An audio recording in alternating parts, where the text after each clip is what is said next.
Hello students, how are you. आशा है आप सब ठीक होंगे। लास्ट वीडियो में मैंने आपको यूक्लिड डिवीजन लेमा की डेफिनेशन विद एग्जांपल बताई थी। आज मैं आपको HCF of two positive integer by using Euclid division algorithm की स्टडी कराऊंगी। अगर आपको मेरा वीडियो अच्छा लगे तो लाइक, शेयर और सब्सक्राइब करना ना भूलें तथा सामने वाले बेल आइकन के बटन को भी दबाएं ताकि आपको मेरी आने वाली सभी वीडियो की नोटिफिकेशन प्राप्त हो सके और एक भी लेक्चर आपका मिस ना हो। स्टूडेंट्स, आपके द्वारा किए गए लाइक और सब्सक्रिप्शन के द्वारा हमारा मोटिवेशन बढ़ेगा ताकि हम आगे भी आपके लिए ऐसे ही यूजफुल वीडियो बनाते रहें। चलिए शुरू करते हैं। आज का टॉपिक है HCF of two positive integer using Euclid division algorithm. चलिए पहले हम आपको बताते हैं डेफिनेशन ऑफ एचसीएफ। जनरली आपने ये चीजें लास्ट क्लासेज में भी पढ़ी हैं। चलिए जानते हैं क्या होता है। डेफिनेशन क्या होती है एचसीएफ की। HCF of two positive integer a and b is the largest integer set d that divides a and b completely। दो पॉजिटिव इंटीजर है, हमने मान लिया दो positive integer a and b है। उनका एचसीएफ क्या होता है। एक लार्जेस्ट इंटीजर, हमने मान लिया कि लार्जेस्ट इंटीजर क्या है, d है। डेट डिवाइड, जो डिवाइड करता है a and b completely, a और b को जो पूरी तरीके से डिवाइड करता है। एचसीएफ की फुल फॉर्म क्या होती है, highest common factor. Highest common factor. चलिए आपको हम इस डेफिनेशन को विद एग्जाम्पल समझाते हैं। Example, HCF of two integer 35 and 7 is 7। HCF of two integer हैं 35 एंड 7। इसका एचसीएफ क्या होगा, 7, बिकॉज क्योंकि 7 डिवाइड करता है बोथ 35 एंड 7। 35 एंड 7 दोनों ही 7 से डिवाइड होते हैं, इसलिए 7 क्या हो गया, HCF of two integer 35 and 7। चलिए इसको आपने लास्ट क्लासेज में से सॉल्व किया था, उस तरीके से हम आपको बताते हैं। 35 इज ग्रेटर देन 7, इसलिए 7 क्या हो गया, यहाँ पे डिवीजर हो गया। 35 क्या हो गया, डिविडेंड हो गया। इससे इसको डिवाइड करा तो 7 5 जा 35, रिमाइंडर क्या बचा हमारा 0। हैंस रिमाइंडर 0 है, hence 7 is the HCF of 35 and 7। इसलिए 7 क्या है, 35 एंड 7 का हमारा एचसीएफ है। ये आपने लास्ट क्लासेज में इस तरीके से आपने इसे सॉल्व किया था, जहाँ पे 35 डिविडेंड है, 7 डिविजर है, 5 क्वोशिएंट है एंड 0 रिमाइंडर है। अब हम आपको इसको ही किस तरीके से सॉल्व करना बताएंगे, HCF of two positive integer by using Euclid division algorithm. ये एक आपने सिंपल तरीके से सॉल्व किया था लास्ट क्लासेज में, लेकिन अब हम इसको सॉल्व करेंगे bye using Euclid division algorithm. एक इक्वेशन के रूप में हम इसे सॉल्व करेंगे। इसके 3 स्टेप्स होते हैं। चलिए पहला स्टेप हम आपको बताते हैं। इसमें पहला स्टेप क्या होता है, पहला स्टेप इसमें होता है कि ऑब्टेन टू इंटीजर। हमें क्या ऑब्टेन करने हैं, two integer. obtain two integer q and r। q क्या होता है, क्वोशिएंट। r क्या होता है, reminder. obtain two integers q and r such that, इस प्रकार हमें प्राप्त करने हैं टू इंटीजर कि a is equal to B Q plus R, कि a की वैल्यू क्या होती है हमारी, बी क्यू प्लस आर के बराबर होती है। वेयर आर की वैल्यू क्या होती है हमारी, 0 के बराबर या उससे बड़ी लेकिन बी से छोटी होती है। इस इक्वेशन को देख के क्या आपको याद आता है, it is the equation of, ये किस चीज की इक्वेशन है, मैंने आपको लास्ट वीडियो में पढ़ाया था। It is the equation of Euclid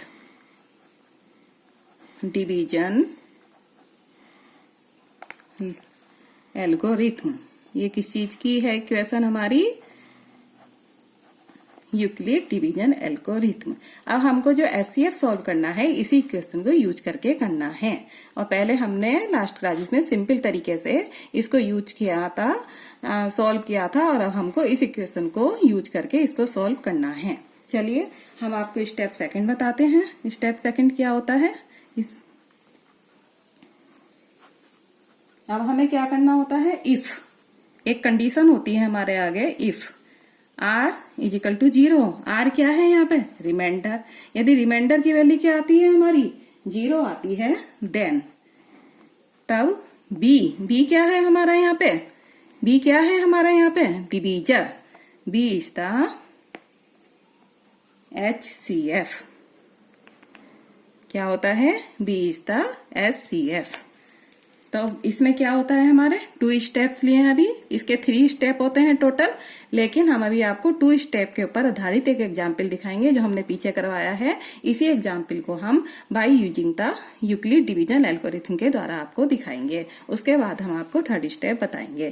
तो पहला स्टेप क्या है इसमें? Obtain 2 integer Q and R such that A is equal to B Q plus R. यहाँ पे हमें क्या दिया गया होता है? ए और बी दिया गया होता है और उससे हम क्यू एंड आर ऑब्टेन करते हैं और इससे हम क्या बनाते हैं? यूक्लिड डिवीजन एल्गोरिथम की इक्वेशन बनाते हैं।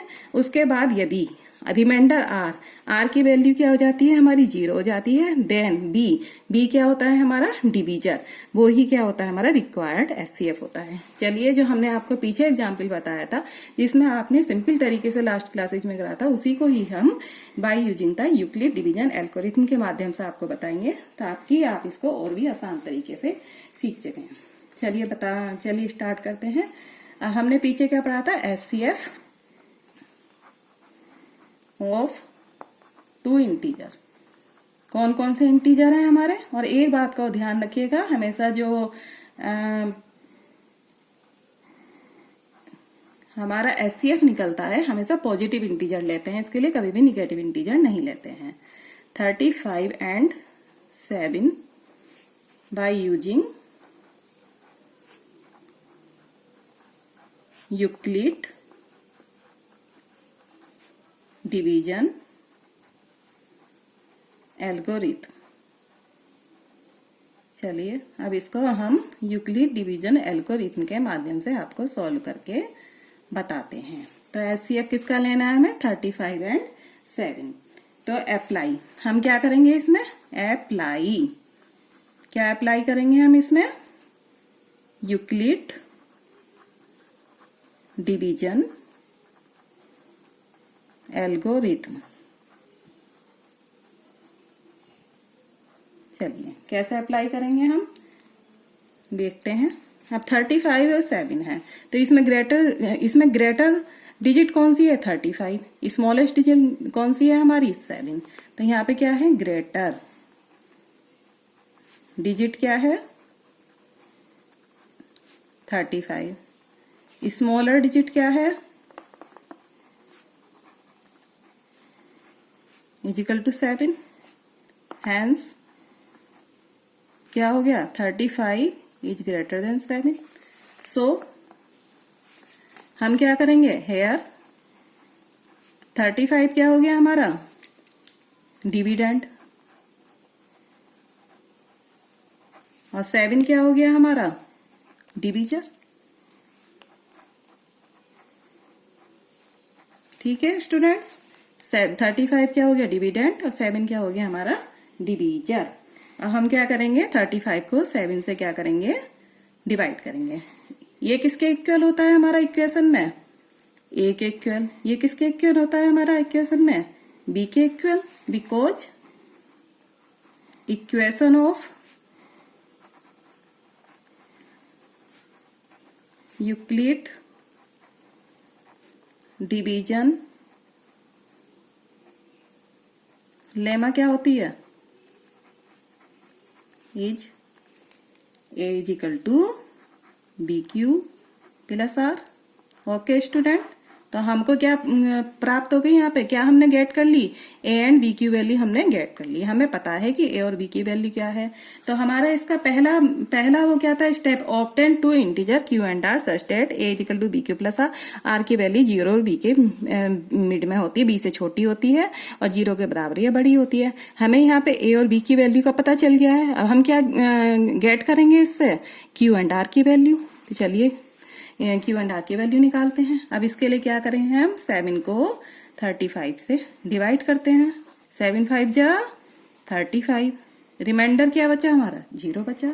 यही तो हमने यहाँ पे करा था इस वाली इक्वेशन में। इस वाली इक्वेशन में हमने यही तो करा था जो हम पहले करते थे। आपने जो लास्ट क्लासेज में एचसीएफ करने का मेथड पढ़ा था, इसी प्रकार तो पढ़ा था कि यहाँ पे रिमाइंडर 0 आ जाता है तो 7 क्या हो गया हमारा, जो डिवीजर होता है वो हमारा क्या हो जाता है, एचसीएफ हो जाता है। तो यही चीज हम यहाँ पे अप्लाई करते हैं, लेकिन यहाँ पे हम इसे इक्वेशन के रूप में अप्लाई करते हैं। Here reminder is 0। रिमाइंडर क्या हो गया यहाँ पर, 0 हो गया। हेंस आर की वैल्यू क्या हो गई हमारी, 0 हो गई। तो इक्वेशन क्या होगी हमारी, अप्लाई यूक्लिड डिवीजन लेमा। चलिए अप्लाई करते हैं। A is equal to q b plus r होता है हमारा। ए की वैल्यू क्या दे रखी है हमारी, 35। बी की वैल्यू क्या है हमारी, 7। क्यू की वैल्यू क्या है हमारा, 5 एंड आर की वैल्यू क्या दे रखी है हमारी, 0। तो 35 is equal to 7 into 5 plus 0। Okay student, ये इक्वेशन तो बन गई हमारी। और सेकेंड स्टेप मैंने क्या बताया था, if r is equal to 0 then b is the HCF। b is the HCF। Here r is equal to 0, hence यहाँ पे b की वैल्यू क्या होगी, 7 is the required HCF of 35 and 7। Okay students, समझ आया। और 7 क्या करता है हमारा, 35 और 7 दोनों को ही डिवाइड करता है। ये हमारा रूल भी फॉलो हो गया कि जो हमारा लार्जेस्ट इंटीजर होता है जो कि बोथ इंटीजर को डिवाइड करता है वही हमारा HCF होता है। ओके स्टूडेंट, अब हम आपको बताते हैं स्टेप 3। ये हमने आपको, इसमें 3 स्टेप होते हैं। Algorithm by using the Euclid division algorithm में अभी हमने आपको सेकंड 2 स्टेप बताए थे, उसके ऊपर बेस्ड एक क्वेश्चन बताया था। अब मैं आपको बताती हूँ स्टेप 3। स्टेप 3 क्या होता है, यहाँ पे तो आपका क्या आ गया, r इज इक्वल टू 0 आ गया पहली बार में ही। If r is equal to not 0, यदि आपका r 0 के बराबर नहीं आता है, अर्थात रिमाइंडर 0 नहीं होता है, तब आप क्या करेंगे, तब कैसे निकालेंगे HCF। यही चीज हम आपको स्टेप 3 में बताते हैं और इसके बेस्ड एक क्वेश्चन भी आपको करवाएंगे। देन तब हम क्या करेंगे स्टूडेंट्स, अगेन पुनः क्या करेंगे, obtain 2 integer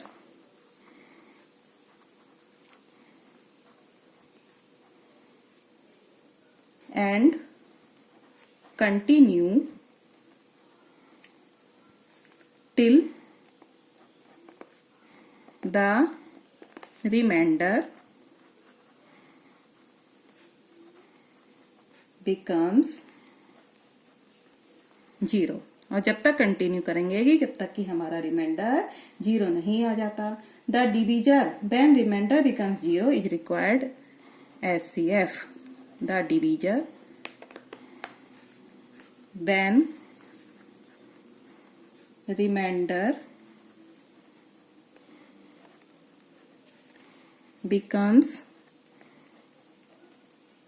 0 is the required HCF। कहने का मतलब यह है स्टूडेंट, यदि हमारा r इजिकल टू 0 नहीं आता है, जैसे इस वाले क्वेश्चन में आपने क्या देखा, 7 को हमने अगर 35 से डिवाइड करा तो हमारा r इजिकल टू 0 हो गया, इसलिए 7 ही हमारा क्या हो गया, HCF हो गया।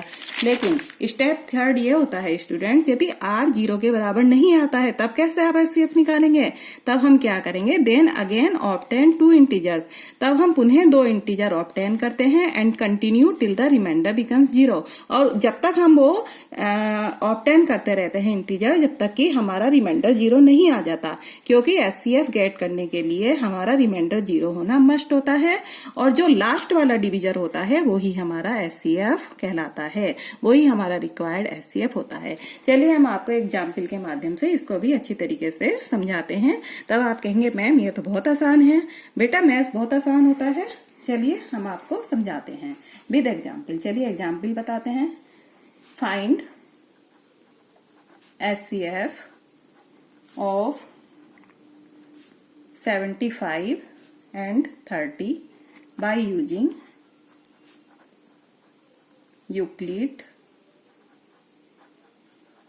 डिवीजन लेमा या एल्गोरिथम। ठीक है, लेमा और एल्गोरिथम एक ही चीज होता है, कभी आप इसमें कंफ्यूज हो जाएं।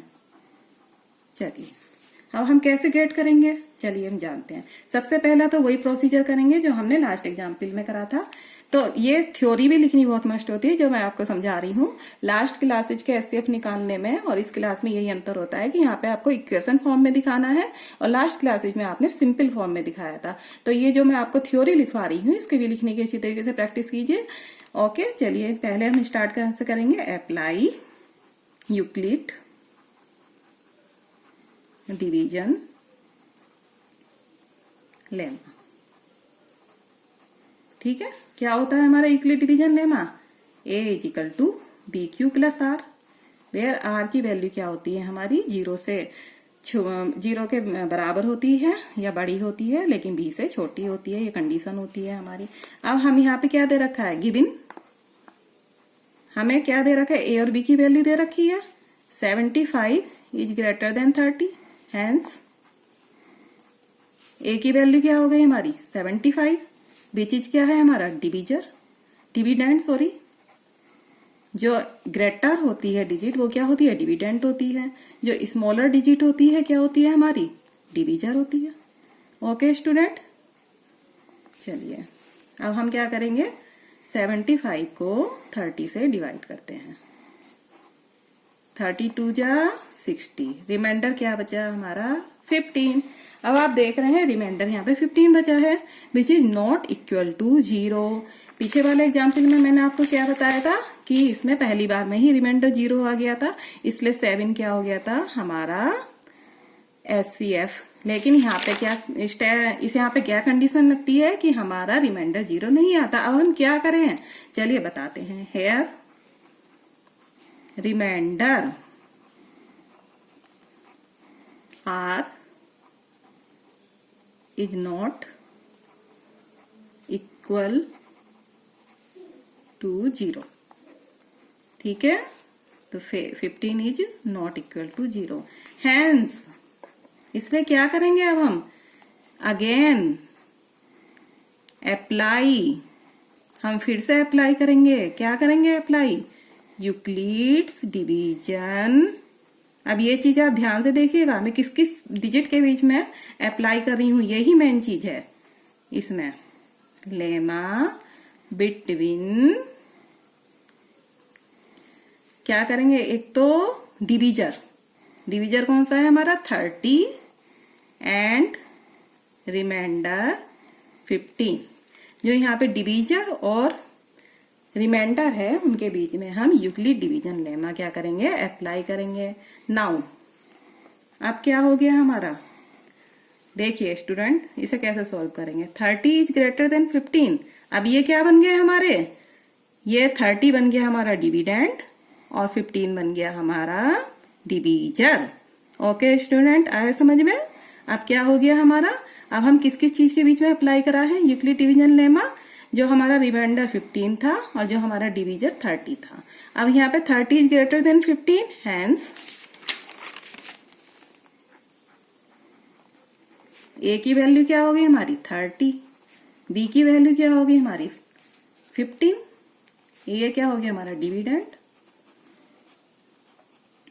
और बी क्या हो गया हमारा डिवीजर। ओके स्टूडेंट, चलिए अप्लाई करते हैं। 15 को 30 से डिवाइड करते हैं। 15 2 जा 30, यहाँ पे क्या हो गया 0, Now remainder is 0.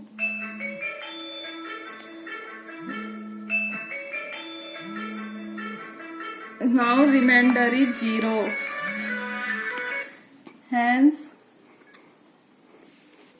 15 is the SCF of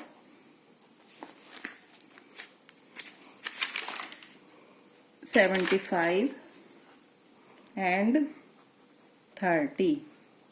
इसलिए क्या है हमारा 15 is the SCF of 75 and 30. Okay student, समझ में आया.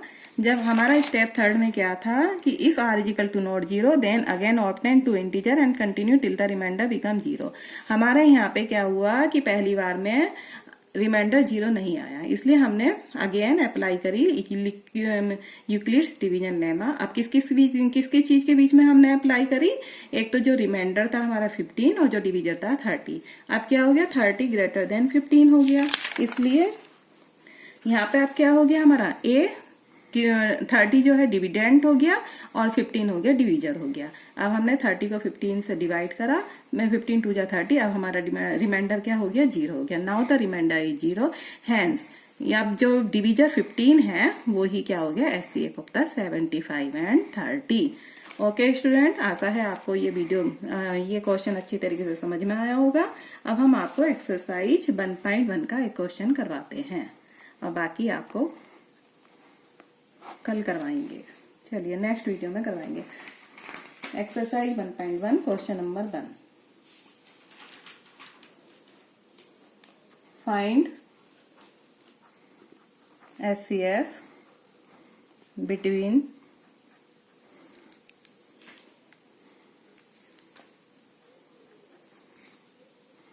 196, 135 एंड 225. इसका फर्स्ट पार्ट करवा रहे हैं, क्वेश्चन नंबर 1 का पार्ट फर्स्ट. चलिए तो हम इसमें क्या करेंगे? 225 is greater then 135. Hence apply Euclid division lemma. तो 135 को हम 225 से क्या करेंगे? डिवाइड करेंगे. 135 बन जा 135, 0. यहाँ पे क्या बचा हमारा? 9. Remainder 90 is not equal to 0. Hence again we apply Euclid division lemma.